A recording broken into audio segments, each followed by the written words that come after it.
একদিন নবীজি সাল্লাল্লাহু আলাইহি ওয়াসাল্লাম আয়েশা রাদিয়াল্লাহু আনহাকে বললেন, আয়েশা, একটা কথা বলি।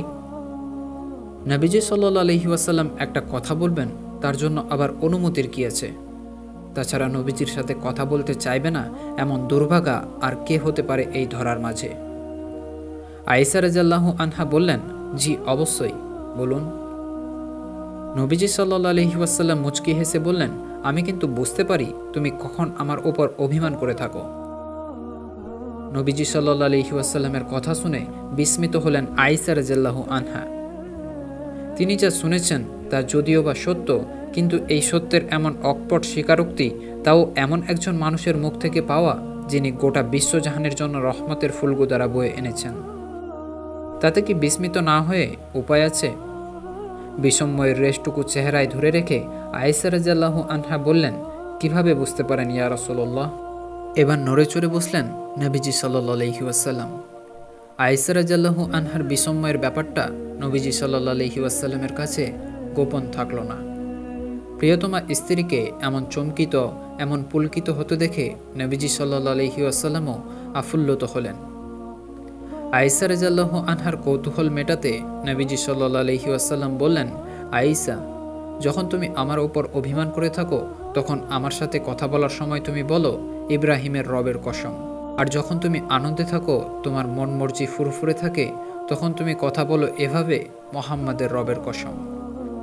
দুই অবস্থায় তোমার এই যে দুই রকম শব্দচয়ন, এ থেকে আমি বুঝতে পারি অভিমান করে থাকলে তুমি আমার নাম নেওয়ার বদলে ইব্রাহিম আলাইহি ওয়াসাল্লামের নাম নাও, আর তোমার অভিমানের রেস কেটে গেলে ইব্রাহিমের স্থলে তুমি আমার নাম উচ্চারণ করো। তোমার অভিমান আর পুলকের অবস্থা, এই দুটো ব্যাপার থেকেই বুঝে ফেলা যায়।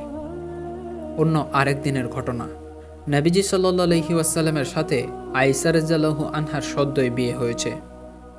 আয়েশা রাদিয়াল্লাহু আনহা তখন শারীরিকভাবে হালকা পাতলা গড়নের ছিলেন। একদিন নবীজি সাল্লাল্লাহু আলাইহি ওয়াসাল্লামের সাথে হাঁটতে বের হলে আবদারের সুরে তিনি বললেন, ইয়া রাসূলুল্লাহ, আসুন আমরা দৌড়পাল্লা দিই। এই বয়সে নবীজি সাল্লাল্লাহু আলাইহি ওয়াসাল্লাম দৌড়পাল্লা দেবেন, তা কেমন দেখায়? কিন্তু প্রিয়তমা স্ত্রীর এমন আবদারে অসম্মতি জানাতে পারেন এমন স্বামী নবীজি সাল্লাল্লাহু আলাইহি ওয়াসাল্লাম নন। এই বয়সে ভারী শরীর নিয়ে দৌড়াতে নবীজি সাল্লাল্লাহু আলাইহি ওয়াসাল্লামের একটু কষ্টই হয়ে যাবে। তবুও আয়েশা রাদিয়াল্লাহু আনহার আবদারে রাজি হয়ে গেলেন নবীজি সাল্লাল্লাহু আলাইহি ওয়াসাল্লাম। তিনি হেসে বললেন, চলো তবে। দৌড়পাল্লা সম্পূর্ণ হলো এবং হালকা পাতলা গড়নের আয়েশা রাদিয়াল্লাহু আনহা বেশ ভালোভাবেই হারিয়ে দিলেন নবীজি সাল্লাল্লাহু আলাইহি ওয়াসাল্লামকে। নবীজিকে হারিয়ে দিতে পেরে আয়েশা রাদিয়াল্লাহু আনহার চোখে মুখে সে কি বাঁধ ভাঙা খুশি। হেরে গিয়ে নবীজিও সবিশেষ আনন্দিত। হেরে যাওয়ার দুঃখে নয়, বরং স্ত্রীর বিজয়ের আনন্দে আপ্লুত তিনি। এরপর নবীজি সাল্লাল্লাহু আলাইহি ওয়াসাল্লাম এবং আয়েশা রাদিয়াল্লাহু আনহার সংসার জীবনের অনেকগুলো সময় অতিবাহিত হলো। একদা যে কিশোরী নবীজি সাল্লাল্লাহু আলাইহি ওয়াসাল্লামের সংসারে স্ত্রী হয়ে প্রবেশ করেছিলেন, আজ তার জীবন পরিপূর্ণভাবে বিকশিত। নবীজি সাল্লাল্লাহু আলাইহি ওয়াসাল্লামের সাথে আরেকদিন হাঁটতে বের হয়েছেন আয়েশা রাদিয়াল্লাহু আনহা।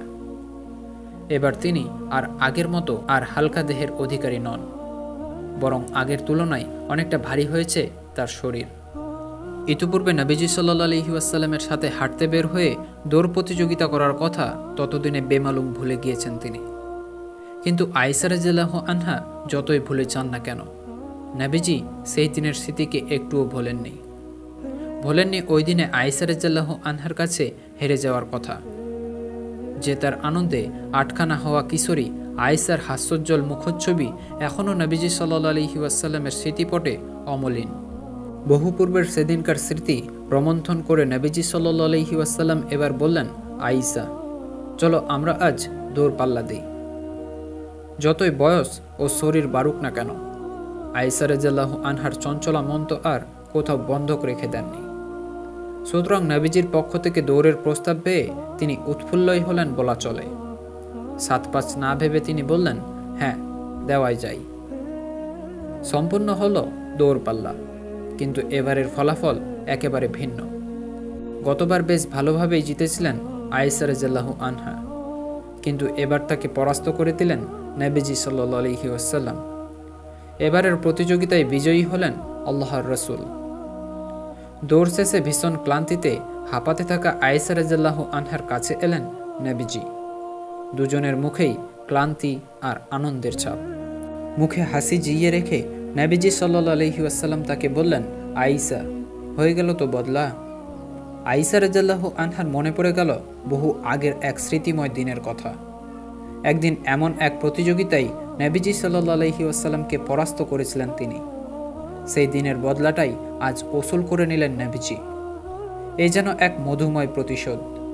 ওই স্মৃতিটা একেবারে ভুলেই গিয়েছিলেন তিনি, কিন্তু এমন ছোট্ট একটা ব্যাপার নবীজি সাল্লাল্লাহু আলাইহি ওয়াসাল্লাম যে মনে রেখেছেন এবং আরও সুন্দরতর করে সেটা তাকে মনেও করিয়েছেন। ব্যাপারটা আয়েশা রাদিয়াল্লাহু আনহাকে দারুণভাবে পুলকিত করে গেল। জীবনের হাজারো গুরুত্বপূর্ণ ঘটনাবলীর মাঝে আয়েশা রাদিয়াল্লাহু আনহার এত ছোট্ট একটা স্মৃতিকে নবীজি পরম যত্নে আগলে রেখেছেন হৃদয়ে। ব্যাপারটা তাকে আনন্দলিত না করে পারে। তিনি একাধারে একজন নবী, একজন রাষ্ট্রনায়ক, সমাজ সংস্কারক, চিন্তক এবং একজন সেনাপতি। তাকে ভাবতে হয় গোটা দুনিয়া নিয়ে। সামে কতজন সৈন্য যাবে, কোন সাহাবীর নেতৃত্বে মিশরে কাফেলা পৌঁছাবে, সিরিয়ার প্রশাসনিক অবস্থা নিরীক্ষণ, মদিনার অবকাঠামোগত উন্নয়ন, আবিসিনিয়ায় কোরআন শিক্ষা দিতে কোন সাহাবীকে নিয়োগ দেওয়া যায়, দামেস্কো থেকে আসা বিশাল কাফেলা সামলাবে কে, ইত্যাদি। কত হাজার ধরনের কাজ নিয়ে প্রাত্যহিক মাথা ঘামাতে হয়। এসবের বাইরে পড়ে আছে নিজের গোটা ব্যক্তি জীবনটাই।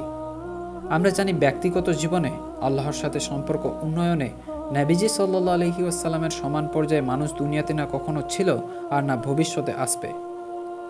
ব্যক্তি জীবন আর রাষ্ট্রজীবন, এই দ্বিমুখী জীবনের ব্যস্ততা কাটিয়ে স্ত্রী কখন অভিমান করে বসছে সেদিকেও ছিল নবীজির সতর্ক খেয়াল। দৌড় প্রতিযোগিতায় হেরে যাওয়া স্মৃতি মনে করিয়ে দিয়ে স্ত্রীকে চমকে দিতেও তিনি ভোলেন না। সফল রাষ্ট্রনায়ক, সফল সংস্কারকের পাশাপাশি নবীজি সাল্লাল্লাহু আলাইহি ওয়াসাল্লাম ছিলেন একজন সফল কর্তা। গৃহের বাইরে তিনি যেমন দাপুটে, গৃহের অভ্যন্তরেও তার রয়েছে দুর্দান্ত পদচারণা। স্ত্রীদের সাথে স্বামী সুলভ আচরণ করা থেকে নিজেকে তিনি গুটিয়ে নেননি। তিনি তাদের আবদার পূরণ করেছেন, মূল্যায়ন করেছেন তাদের আবেগকে। নিরেট স্বামীর জায়গা থেকে স্ত্রীদের যতখানি অধিকার দেওয়া উচিত, স্ত্রীদের তা কানায় কানায় দিয়েছিলেন নবীজি সাল্লাল্লাহু আলাইহি ওয়াসাল্লাম। স্ত্রীদের অধিকারের বেলায় নবীজি সাল্লাল্লাহু আলাইহি ওয়াসাল্লামের এত সতর্ক খেয়াল ছিল যে জীবনের শেষ কয়েকটা দিন আয়েশা রাদিয়াল্লাহু আনহার গৃহে কাটানোর শখ জাগলে নবীজি অন্য সকল স্ত্রীর কাছ থেকে অনুমতি চেয়ে নিয়েছিলেন। অন্য সকলে নবীজিকে অনুমতি দেওয়ার পরেই জীবনের শেষ সময়টা আয়েশা রাদিয়াল্লাহু আনহার ঘরে পার করার জন্য নবীজি সাল্লাল্লাহু আলাইহি ওয়াসাল্লাম সেখানে স্থায়ী হন। আল্লাহর নবী সাল্লাল্লাহু আলাইহি ওয়াসাল্লাম ইচ্ছে করলে এই অনুমতির তোয়াক্কা না করলেও পারতেন। যেখানে যে স্ত্রীর ঘরে ইচ্ছে চাইলেই তিনি থাকতে পারতেন। তাকে বাধা দেবে, হুঁশিয়ার করবে মানবকুলে এমন দুঃসাহস কার আছে? কিন্তু এত এত ক্ষমতা, মর্যাদা ও সম্মান থাকা সত্ত্বেও তিনি কখনো সেগুলোর অপব্যবহার করেননি। হোক না তিনি আল্লাহর নবী, হোক না তিনি রাষ্ট্রপ্রধান, এক স্ত্রীর ঘরে থাকতে হলে অন্য স্ত্রীরা যদি সামান্যতম মন খারাপও করে, এই মন খারাপটাকেও তিনি গুরুত্ব দিয়েছেন। তিনি রহমাতুল লিল আলামিন। সফলভাবে দুনিয়া সামলানোর মাঝেও ঘরণীর চেহারার আবহাওয়া দেখলে তিনি তার মনের অবস্থা বুঝে ফেলতেন। মজার স্মৃতি রোমন্থন করে তিনি চমকে দিতেন স্ত্রীকে। স্ত্রীর অধিকারের বিষয়েও তিনি সমান সতর্ক। ধুলোর সাধারণ পৃথিবী ধারণ করেছিল কি এক অসাধারণ মানবচিত্র।